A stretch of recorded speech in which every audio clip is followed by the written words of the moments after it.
பாரதிய ஜனதா கட்சிக்கு யாருக்கான்னு வேலை செஞ்சா திமுக நாங்கள் இப்படி மிரட்டிக்கிட்டே இருப்போம். நாங்களாம் மிரள போறது இல்லை, நீங்க தான் மிரள போறீங்க. ஆனா ஏன் இப்படி செய்யறீங்க?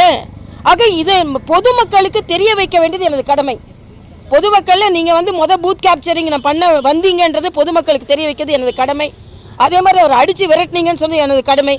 எதற்கெடுத்தாலும் ஜாதியை நீங்கள் புகுத்துவீர்கள் என்பதற்கு அவரை வேற ஜாதியை நினைச்சிட்டு அவர் ஜாதியை வைத்து அவர் அச்சுறுத்தினார் என்பது அது முற்றிலும் போய்.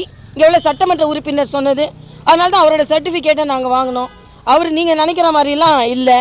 ஆக எதையாவது நாங்கள் சொல்லணும் பாரதி. சரி, இதெல்லாம் முடிஞ்சு போச்சு, இதை வச்சு ஒன்றும் செய்ய முடியல. சரி, அப்போது வீட்டுக்கு போய் மிரட்டும். அவங்க அம்மா அவங்க மனைவி சொல்கிறாங்க, நானும் குழந்தையும் தான் தனியாக இருக்கோம், இப்படி அதிகாரிகள் வர்ற மாதிரி வராங்க 2-3 வாட்டி, எனக்கு பயமாக இருக்குன்னு சொல்கிறாங்க. ஆக ஒரு பாதுகாப்பாக மயிலாப்பூரில் இங்கே குடியிருக்கிறதுக்கு உரிமை இல்லையா?